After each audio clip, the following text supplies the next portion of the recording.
Hi అండి, నమస్తే. కథావాణికి స్వాగతం. కేకే భాగీశ్వర్ గారు రచించిన ఒకే గూటి పక్షుల నవలను వింటున్నాం కదండి. ఈరోజు 5వ భాగం వినేద్దామా? హుషారుగా ఈల వేస్తూ బట్టలు సర్దుకోసాగాడు బాలు. ఆ సాయంత్రం ట్రైన్కే అతడు బయలుదేరి విజయవాడ వెళ్తున్నాడు. అక్కడ అతడి కొలీగ్ సతీష్కి పెళ్లి జరగబోతోంది. మొత్తం ఆఫీస్ స్టాఫ్ అందరూ బయలుదేరుతున్నారు. బాలు ఉత్సాహానికి కారణం అది కాదు. వర్ధమాన రచయిత్రి అయిన రాకేందు వదన ఉండేది విజయవాడలోనే. కాబట్టి ఎలాగైనా సరే ఆమెను కలిసి ఇంటర్వ్యూ సంపాదించి ఎడిటర్ గారి మెప్పు పొందాలన్నదే అతడి తాపత్రయం. ఇప్పటికే ఆవిడ సీరియల్కి తను వేస్తున్న బొమ్మల ద్వారా అత్యంత పాపులారిటీ పొందాడు. ఇప్పుడు ఇంటర్వ్యూ కూడా ప్రచురింపబడితే అటు ఆమెకు ఇటు తనకు కూడా పాఠకుల్లో క్రేజ్ పెరుగుతుంది. బ్యాగ్ సర్దుకోవడం పూర్తయ్యాక ఫ్లాట్ తాళం వేసి మానస్తో చెప్పడానికి వెళ్ళాడు. అబ్బా, 3 రోజుల అన్ని రోజులు నిన్ను చూడకుండా నీతో మాట్లాడకుండా ఉండాలంటే ఎలా బాలు? అంది మానస ఎంతో నిరాశగా. ఎంత? జస్ట్ 3 డేస్ కదా, 3 నిమిషాల్లో గడిచిపోవు. అయినా నీకు కాలక్షేపం కావాలంటే సుందరం గారి దగ్గరకు వెళ్ళు, శివకాముడి గురించి చెప్తుంది అంటూ చిలిపిగా నవ్వాడు బాలు. మానస భయంగా కళ్ళార్పుతూ, అమ్మో, ఒంటరితనమైనా భరించగలను, కానీ బామ్మగారి సుత్తి మాత్రం తట్టుకోలేను అంది గుండెల మీద చేతులు వేసుకుంటూ. ఫెళ్ళున నవ్వాడు బాలు. తను శృతి కలిపింది మానస. బాయ్ మను, ట్రైన్ టైం అవుతోంది, సీయు అంటూ తన ఫ్లాట్ కీస్ ఆమె చేతిలో ఉంచి మెట్లు దిగాడు బాలు. అవి అలాగే చేతిలో ఉంచుకుని అతను కనుమరుగయ్యే వరకు చెయ్యి ఊపుతూ నిలబడింది మానస. అతడు వెళ్ళాక లోపలికెళ్ళి తయారవుతుంటే గుర్తొచ్చింది. ఆ రోజు అక్టోబర్ 8 అని. అవును, ఆ రోజు శారద పుట్టినరోజు. అమ్మని శత్రువులా చూడకు, బాలు మాటలు చెవుల్లో ప్రతిధ్వనించాయి. ఆ రోజు అమ్మ మీదున్న అపోహలన్నీ మంచుతెరల్లా కరిగిపోయిన నాటి నుండి వెళ్ళి ఆమెను కలవాలన్న కోరిక ఉధృతమవుతూనే ఉంది మానసకు. కానీ ఎంతో ప్రేమగా పలకరించబోతే తను ముఖం తిప్పేసిన వైనం మనసులో మెదిలి తల్లి ముఖము చూడటానికి మొహం చెల్లక విరమించుకుంటూ వచ్చింది. కానీ ఈరోజు ఆమె పుట్టినరోజు అన్న సంగతి జ్ఞప్తికి రాగానే మరీ ఆగలేకపోయింది మానస. వెంటనే వెళ్ళి అమ్మ గుండెల్లో ఒదిగిపోవాలి. అప్పుడు కానీ మనసుకు శాంతి లేదు. టైం చూసింది, 8 కావస్తోంది. శారద 10 గంటలకు ఆఫీస్కు వెళ్తుంది. ఈలోపు వెళ్ళి విషెస్ చెప్పాలి. వెంటనే శాలినికి ఫోన్ చేసింది. నేను ఈరోజు పొద్దున్న రావడం లేదు, కాస్త మేనేజ్ చేస్తావా అడిగింది అభ్యర్థనగా. విత్ ప్లెజర్ మేడం, మీరేం వర్రీ కాకండి, లిజర్లీగానే రండి, ఐ కెన్ మేనేజ్ చెప్పింది శాలిని వినయంగా. ఫోన్ క్రెడిల్ చేసి చకచకా తయారైపోయింది. వెళ్ళే త్రోవలో ఆగి అరవిరిసిన రోజాలతో ముద్దగా కట్టిన ఫ్లవర్ బొకే తీసుకుంది. స్వీట్ షాప్కి వెళ్ళి 1/2 కేజీ కలకండ్ తీసుకుంది. శారదకు తీపంటే చాలా ఇష్టం, అందుకే అది తీసుకుంది. ఈ 2 పనులు పూర్తయ్యాక క్లాత్ షోరూంలోకి వెళ్ళింది. అప్పుడే షాప్ ఓపెన్ చేస్తూ ఉన్నట్లున్నారు. తనే ఫస్ట్ కస్టమర్లా ఉంది. బోని బాగోలేకపోతే తిట్టుకుంటాడు నవ్వుకుంది మానస. తల్లికి నచ్చిన కలర్లో చీర కొని ప్యాక్ చేయించింది. టైం దగ్గర 10 కావస్తుంది. అమ్మో, త్వరగా వెళ్ళకపోతే అమ్మ ఆఫీస్కి వెళ్ళిపోతుంది అనుకుంటూ ఆటో ఎక్కింది. తల్లికి సడన్ సర్ప్రైజ్ ఇచ్చి ఆనందంలో ముంచేయాలని తను వస్తున్నట్లుగా ఫోన్ కూడా చేయలేదు. ఇంటి మెట్లు ఎక్కుతుంటే ఏదో అపరాధ భావన కదిలాడింది మానస మనసులో. తనకి తానే నచ్చజెప్పుకుని కాలింగ్ బెల్ ప్రెస్ చేసింది. తలుపు తెరిచిన శారద కూతురిని చూసి ఆశ్చర్యపోయింది. తన కళ్ళను తానే నమ్మలేకపోయింది. మను, నువ్వేనా అంది ఉద్వేగంతో కూతురిని కౌగిలించుకుంటూ. అంతలోనే ఏదో తెలియని సంకోచం ఆమెను పట్టి వెనక్కి లాగింది. Many happy returns of the day అమ్మా, బొకే ఆమె చేతిలో ఉంచుతూ అంది మానస. శారదకి అప్పుడు గుర్తొచ్చింది ఆ రోజు తన జన్మదినమన్న సంగతి. ఆ సాయంత్రం పార్లర్లో మానస తనను పలకరించకుండా ముఖం తిప్పుకుని వెళ్ళిపోయిన సంగతి ఆమె హృదయాన్ని విపరీతంగా గాయపరిచింది. ఆ గాయం నేటి వరకు సలుపుతూనే ఉండడం వలన తన పుట్టినరోజు గురించి మర్చిపోయింది శారద. కానీ ఊహించని రీతిలో కూతురు ఇలా కళ్ళ ముందు ప్రత్యక్షమై శుభాకాంక్షలు అందిస్తూ ఉంటే వాహ్, ఎంత బాగుంది. అమ్మ మీద కోపం పోయిందా మను? గద్గదికంగా అడిగింది శారద. మానస తప్పు చేస్తున్నట్లుగా చూస్తూ ఐఎమ్ వెరీ సారీ అమ్మా అంది తల్లిని చుట్టుకుపోయి ఏడుస్తూ. ఏయ్ మను, బంగారు, ఏంటి నాన్న ఇది? కంగారుగా ఆమె కళ్ళు తుడుస్తూ అంది శారద. బదులు పలకకుండా తల్లినే కరుచుకుని వెక్కి వెక్కి ఏడుస్తూనే ఉంది మానస. ఇంతలో ఎవరు శారద వచ్చింది అంటూ లోపల నుండి వచ్చాడు సత్యానంద్. మానసను చూసి నివ్వెరపోతూ, మను, నువ్వా? వాట్ ఏ సర్ప్రైజ్ అన్నాడు ఆశ్చర్యంగా. అతడి ముఖంలో ఆమెను చూసిన ఆనందం కొట్టొచ్చినట్లుగా కనిపిస్తోంది. చప్పున తల్లి నుండి విడివడి, hi uncle, how are you పలకరించింది మానస బిడియంగా. ఫైన్ రా, కమాన్ రా అంటూ సత్యానంద్ ఆప్యాయంగా ఆమెకు ఆహ్వానం పలుకుతూ. చిన్నప్పటి నుండి తన ఎరిగిన అంకులే అయినా ఎందుకో నెర్వస్గా ఫీల్ అవుతోంది మానస. బహుశా అది తన అంతరంగంలో వచ్చిన మార్పుల వలన కావచ్చు అనుకుంది సిగ్గుతో. మై డియర్ మను, ఇదివరకు నువ్వు నాతో ఎలా ఉండేదానివి? ఎంత ఫ్రీగా చనువుగా ఉండేదానివి. మీ అమ్మని పెళ్లి చేసుకోగానే ఈ అంకుల్ పరాయివాడైపోయాడా? ఆర్తిగా అడిగాడు సత్యానంద్. కదిలిపోయింది మానస. నిజమే, అంకుల్ అన్నట్లు తన వాళ్ళ కుటుంబంతో హాయిగా కలిసిపోయేది. వాళ్ళ పిల్లలతో ఎంతో క్లోజ్గా మూవ్ అయ్యేది. కేవలం తన తల్లిని పెళ్లి చేసుకున్నాడన్న ఒకే ఒక్క కారణంతో ఆ బంధాన్ని తుడిచేయడం సరికాదు. సారీ అంకుల్, మీ పట్ల అమ్మ పట్ల నేను బిహేవ్ చేసిన విధానం తప్పని తెలుసుకున్నాను. నన్ను క్షమించండి. సర్వం వృద్ధమైంది మానసకు. ఓ మను, మై లవ్లీ చైల్డ్, చిన్నపిల్లలా ఏంటది? వెన్ను నిమిరి ఆమెను ఓదార్చాడు సత్యానంద్. మానస మామూలుగా మారింది. మునుపటిలాగే అతడితో చక్కగా కబుర్లు చెప్పింది. విదేశాల్లో సెటిల్ అయిన కీర్తి, కార్తీకల గురించి అడిగి తెలుసుకుంది. శారద ఆ రోజుకి ఆఫీస్కి రానని ఫోన్ చేసి చెప్పేసింది. మానసకి ఇష్టమైనవన్నీ చేసి పెట్టింది. తను తెచ్చిన స్వీట్ తల్లి చేత తినిపించి చీర కట్టుకోమని బలవంతం చేసింది మానస. ఆరెంజ్ కలర్ చీరలో అందంగా మెరిసిపోతున్న శారదను చూసి, మార్వెలెస్ అమ్మా, you are looking so beautiful. ఎవరైనా ఇప్పుడు చూస్తే నిన్ను నా అక్క అనుకుంటారు అంది మానస అపురూపంగా తల్లి బుగ్గ ముద్దాడుతూ. పోవే, ఎప్పుడూ అల్లర్లేనా మురిపెంగా విసుక్కుంది శారద. మీరే చెప్పండి అంకుల్, అమ్మ అచ్చం కొత్త పెళ్లి కూతురులా లేదు. సత్యానంద్ సరసన చేరి గారాలు పోయింది మానస. అవునో సారు, మను చెప్పింది కరెక్టే నవ్వాడు సత్యానంద్. ఊరుకోండి, మీరు కూడా ఏంటి? సిగ్గుపడింది శారద మనోహరంగా. మానస మది పులకించింది. ఎన్ని రోజులైంది తల్లి ముఖంలో ఈ సంతోషం చూసి. అందమైన ఆమె మొమోలో విరబూసిన ఈ దరహాస మందారాన్ని చూస్తుంటే ఎద సంబరంతో గంతులేసింది. తండ్రితో కలిసి ఉన్న రోజుల్లో ముఖంలో ఎప్పుడూ ఏదో వెలితి కనిపించేది ఆమెలో. ఎప్పుడూ ఏదో పోగొట్టున్నట్లుగా నిరాశగా జీవితం గడిపే ఆమె ఈరోజు ఇలా స్వేచ్ఛగా హాయిగా చూడటానికి కన్నుల పండుగగా ఉంది దృశ్యం. ఈ ఆనందం ఆమెకు శాశ్వతం కావాలి. ఎల్లప్పుడూ ఆమె నవ్వుతూనే ఉండాలి. మానస కళ్ళు చెమర్చాయి. మనసు తల్లి క్షేమాన్ని కాంక్షించింది. అమ్మ, పార్లర్కి వెళ్ళాలి, నేను బయలుదేరుతాను అంది లేచి నిలబడి హ్యాండ్ బ్యాగ్ అందుకుంటూ. అప్పుడేనా? అయినా మను, నిన్నొకటి అడగనా అంది శారద సందేహిస్తున్నట్లుగా చూస్తూ. అడుగమ్మా, నీకు అడ్డేంటి?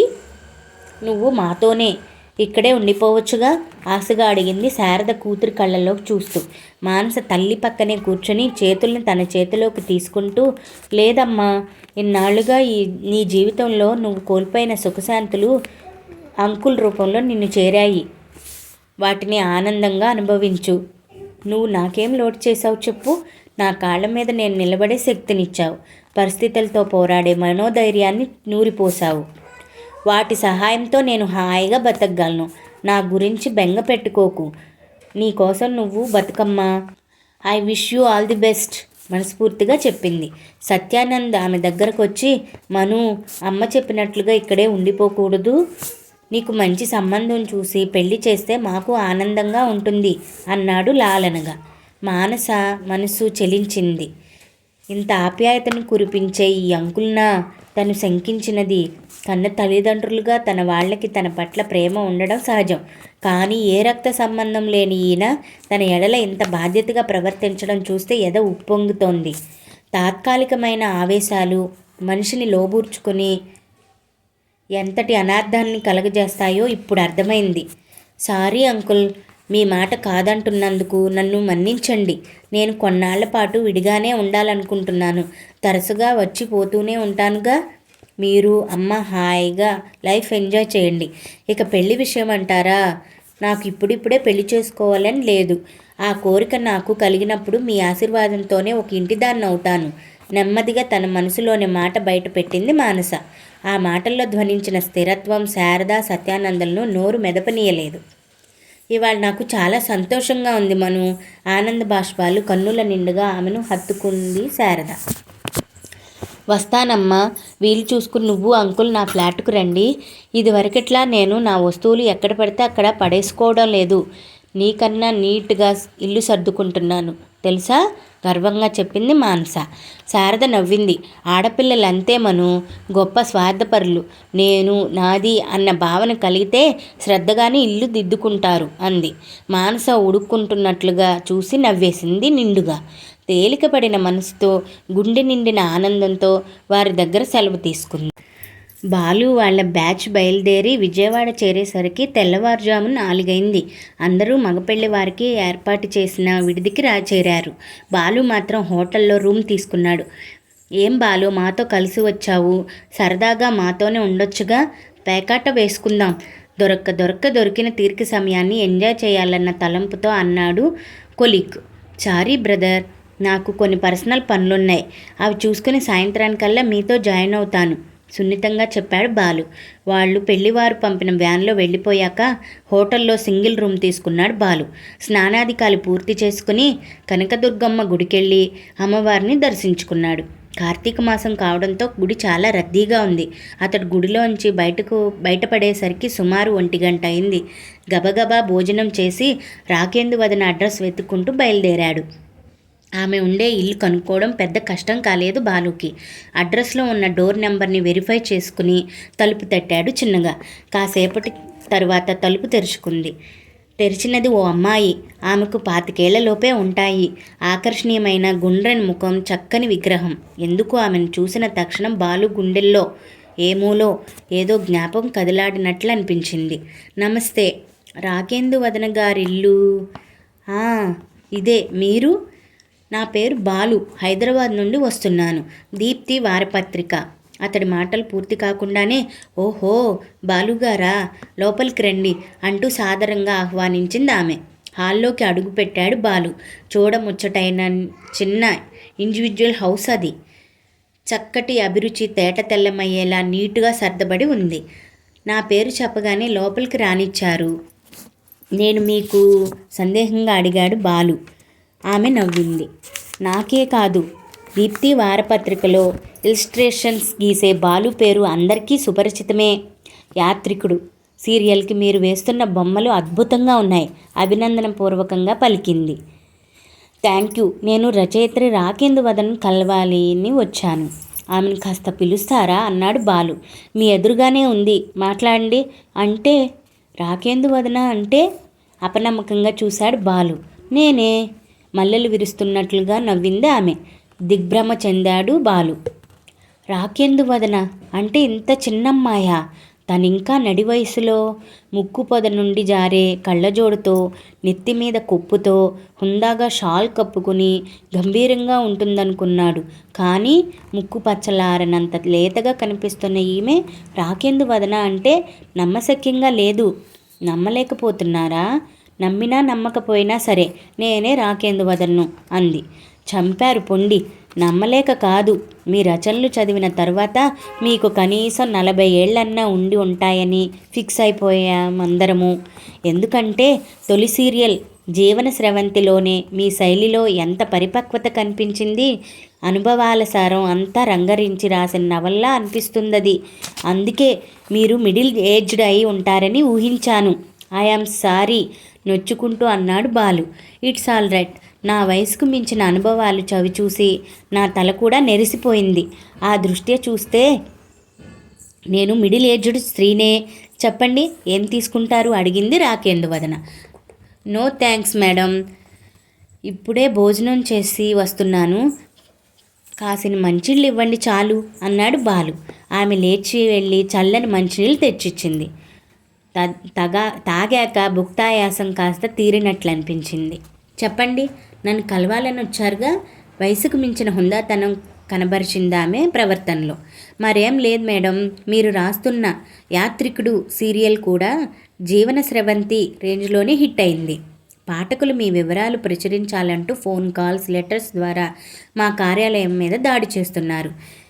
మీ ఫోటో తదితర వివరాలు పంపమని మా ఎడిటర్ గారు చాలాసార్లు మిమ్మల్ని కోరడం కూడా జరిగింది. కానీ మీరు పంపలేదు. అందుకే పర్సనల్గా మిమ్మల్ని కలిసి మీ ఇంటర్వ్యూ తీసుకుందామని చకచకా మనసులో మాట బయట పెట్టేశాడు బాలు.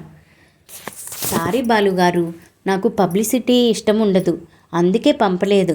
అయినా పాఠకుడు రచయిత రాసిన రచనలతోనే సంబంధం, కానీ వాళ్ళ ఫోటోలతోనూ వివరాలతోనూ పనేముంది? సూటిగా ప్రశ్నించింది రాకేందు వదన. మీరు అలా అంటే నేనేం మాట్లాడలేను. తమ అభిమాన రచయిత లేదా రచయిత్రి ఎలా ఉంటారో తెలుసుకోవాలన్న కుతూహలం పాఠకులకు ఉంటుంది. వారి వ్యక్తిగత వివరాలను వారితో ముఖాముఖిని ప్రచురించడం ద్వారా తమ సర్క్యులేషన్ పెంచుకోవాలన్న తాపత్రయం సంపాదకుడికి ఉంటుంది. అందుకే అనునయంగా చెప్పడానికి ప్రయత్నించాడు బాలు. అయినా సరే నాకు ఇష్టం లేదు, నిక్కచ్చిగా చెప్పేసింది రాకేందు వదన. ప్లీజ్ రాకేందు వదన్ గారు, ఇందులో నా స్వార్థం కూడా ఉంది. మీ స్వార్థమా? అదేంటి? మధ్యలో ఆశ్చర్యపోయింది ఆమె. అవును, ఒక వర్ధమాన రచయిత్రిని, ఓ చిత్రకారుడు, అది ఆమె సీరియల్కే బొమ్మలు గీస్తున్న ఆర్టిస్ట్ ఇంటర్వ్యూ చేస్తే అది ఒక సెన్సేషనల్ న్యూస్ కదా. దీని ద్వారా మీకు అభిమానులు పెరుగుతారు, నాకు పేరు వస్తుంది, పనిలో పనిగా పత్రికా సర్క్యులేషను పెరుగుతుంది, స్వామి కార్యం స్వకార్యం కూడా నెరవేరుతుంది. ఏమంటారు? కాస్త దీనంగా ముఖం పెట్టాడు బాలు. ఎలాగైనా సరే ఆమెను ఒప్పించి కార్యం సాధించుకోవాలన్న భగీరథ ప్రయత్నం అతడిది. రాకేందు వదన ఆలోచనలో పడింది. ఆమె ముఖంలో కదలాడుతున్న భావాలు చూస్తే ఆమె అంగీకరిస్తుందన్న ఆశ చిగురించింది బాలులో.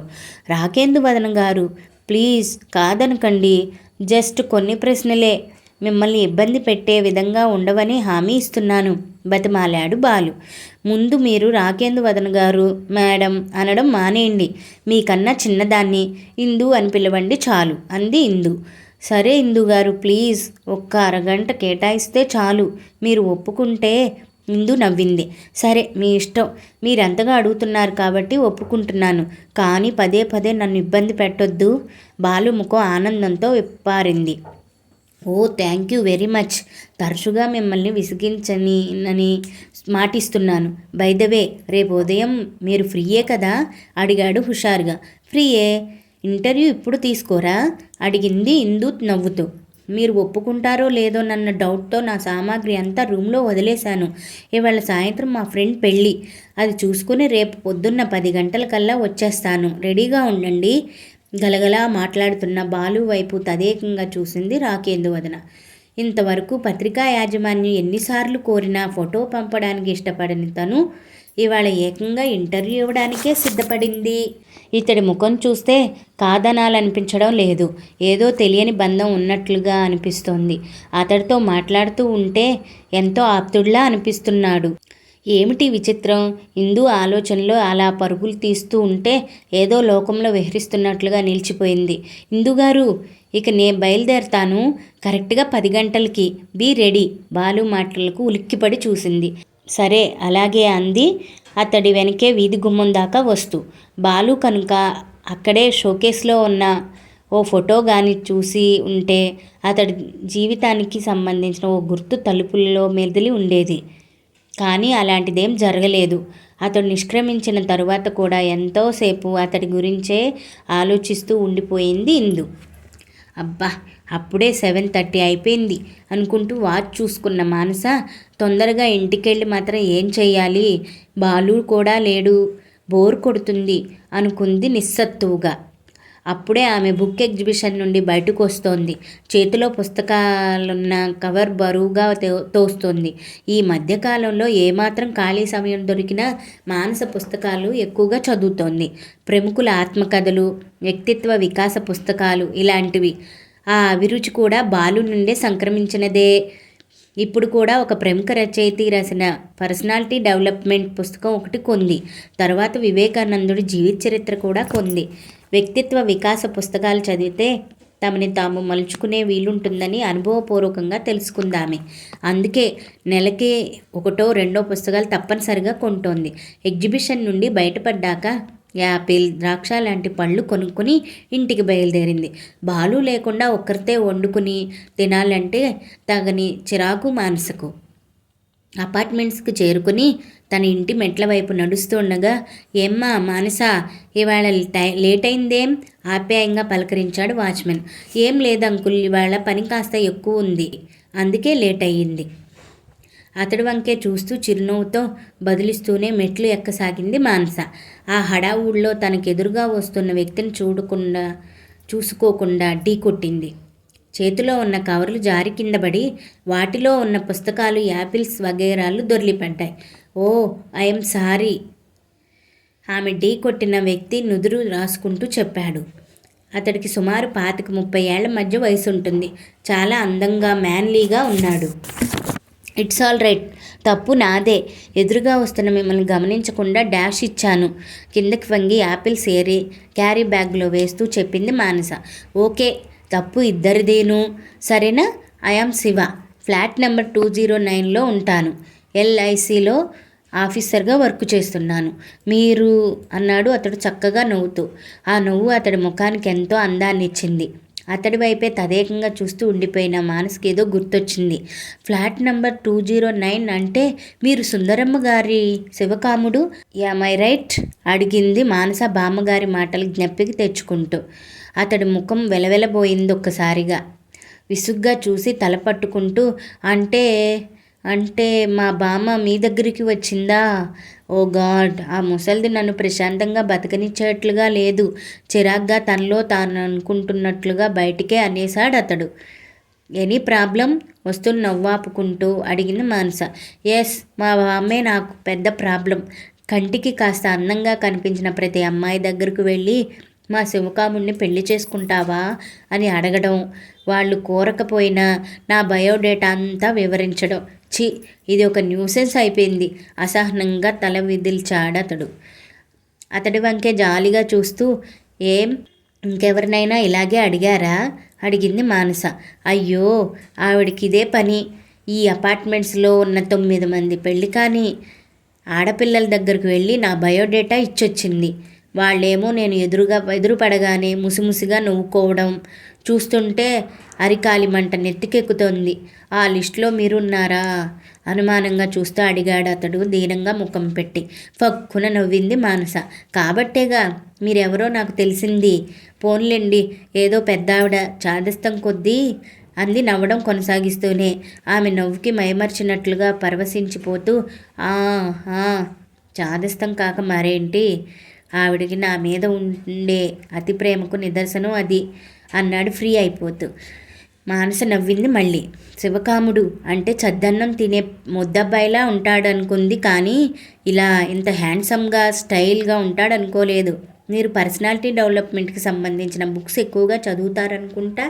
కింద పడ్డ కవర్లోంచి తొంగి చూస్తున్న పుస్తకాన్ని అడిగాడు అతను. అవును, వ్యక్తిత్వాన్ని మలుచుకోవడంలో పుస్తక పఠనం ప్రముఖ పాత్ర వహిస్తుందన్నది నా అభిప్రాయం, చెప్పింది మానస ఆ పుస్తకాన్ని కవర్లో సర్దుతూ. నేను అంతే, ఖాళీ దొరికినప్పుడల్లా ఇలాంటి బుక్స్ చదువుతాను. ఇంతకీ మీ పేరు చెప్పలేదు? అడిగాడు శివ. ఆమె కళ్ళల్లో కళ్ళు పెట్టి చూస్తూ మానస ఒళ్ళు జల్లుమంది. తొలిసారిగా బాలుతో ఎంతో సన్నిహితంగా మసిలినా సరే ఈ ఫీలింగ్ ఎప్పుడూ కలగలేదు. మరి ఇదేంటి, ఈ వింత స్పందనకు అర్థం ఏంటి? తను తాను సంభాళించుకుంటూ మానస అంటూ తనుండే ఫ్లాట్ నెంబర్ చెప్పింది. ఒకే బిల్డింగ్లో ఉంటూ కూడా మనం ఇప్పటిదాకా ఒకరినొకరు చూసుకోకపోవడం విచిత్రం కదూ? అవును, కానీ ఇవాళే మనం కలుసుకోవాలని రాసిపెట్టున్నట్లుంది. వేదాంతమా? ఏమో, కావచ్చు.